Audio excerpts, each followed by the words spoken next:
3, 2, 1. Okay, our next topic is maximum work. Now, we are dealing with the idea of electrochemistry. And the biggest thing about electrochemistry is the battery. Battery is actually a redox reaction. It's two half reactions producing one overall reaction, creating a flow of electrons from one side to the other.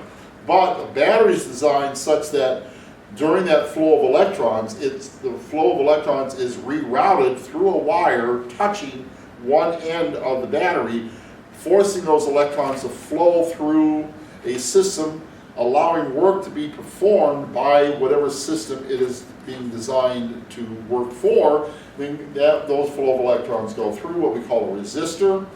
That resistor then allows electrons to continue on and go to the other side of the battery, where we have a complete cycle of electrons taking place. And all that energy that is being produced can be measured as work. And the maximum work, and when I say maximum, there is 100% efficiency in a battery is non-existent.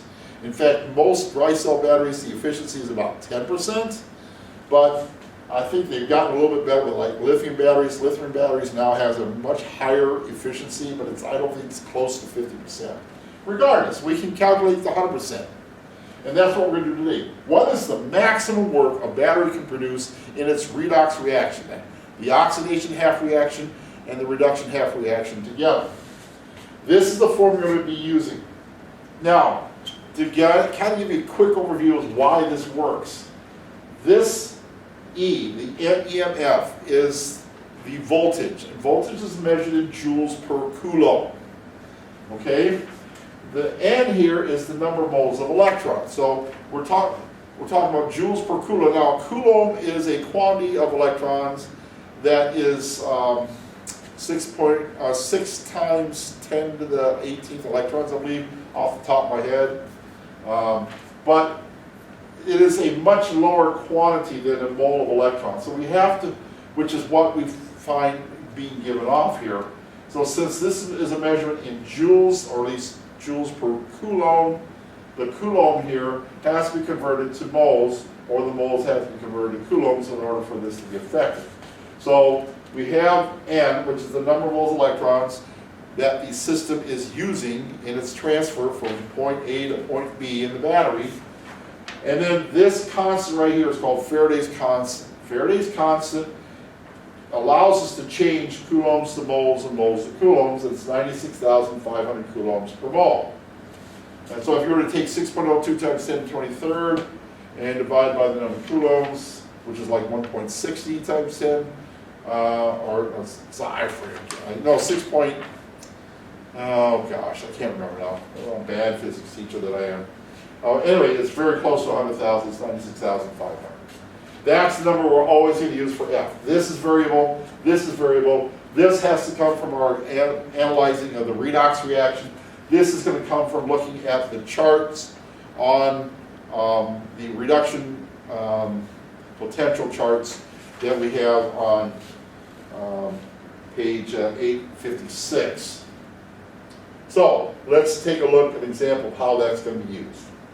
A particular battery involves the equation 2 lithium solid plus copper 2 positive ion aqueous yields 2 lithium ion aqueous plus copper solid. What is the maximum work this battery can produce? So the first thing we have to do is to look at the two half reactions here. Okay? Now, the first half reaction is the lithium going from a 0 to a positive 1. That is an oxidation reaction. If you recall from the last chapter, when you increase the oxidation number, that is oxidizing. And that means then that electrons are being given off. It doesn't mean oxygen is being given off. It's just they call it oxidation because oftentimes oxygen is involved in that change, but not here. So we have one electron. And so what we need to do is go to our reduction chart. Now the problem with the reduction chart is its name. Its name is reduction chart, and we're looking at oxidation here. So we go to page 856 and find this reaction. You'll find that it's not there. However, if you flip it where you go from lithium positive to lithium zero. That's a reduction. So that it's going to be opposite of what we need, but we're going to use it and we're going to change the sign. Now, according to the chart, that value is a negative 3.04 volts. But because that's a reduction value and not an oxidation value, we're going to change to positive 3.04 volts. Okay?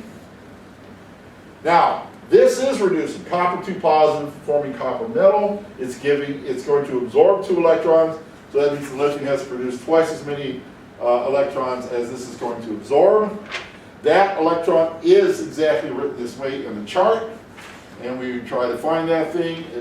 It is 0.34 volts. And I didn't put a positive sign here because I want to emphasize the fact that this was negative and became positive because we had to change the sign. We didn't have to change the sign here, so I just left it alone. E total is the sum of these two values, and that's going to give us 3.38 volts. That's a pretty powerful battery. Most dry cell batteries are in the neighborhood of 1 volt. This is a 3 volt battery. Now, how much work can a 3.38 volt battery do in this scenario here? That's where that equation is going to help us out.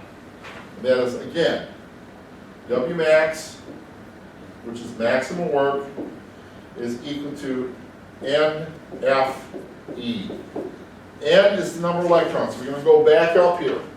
Remember in step 7 of our redox reactions balancing formula or equation, we have to get the same number of electrons for both these to balance each other. So we have to get rid of any excess electrons. They've got to be the same on the left side of the arrow, the right side of the arrow.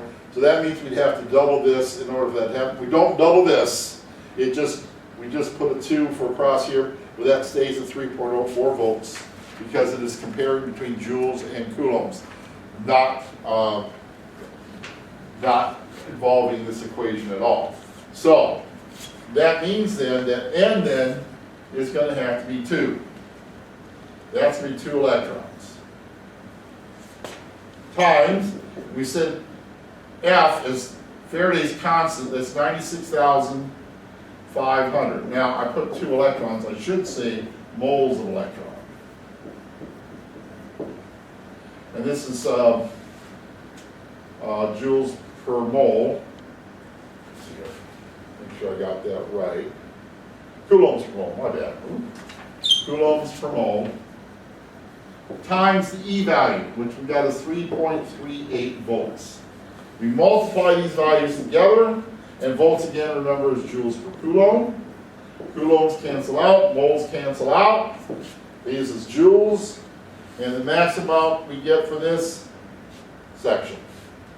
When we go ahead and multiply this out, we get 6.52 times 10 to the 5th joules, which is equivalent to 652 kilojoules. That's a lot of work. So this is a very powerful battery, 652 joules.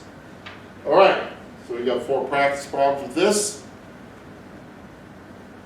Have fun.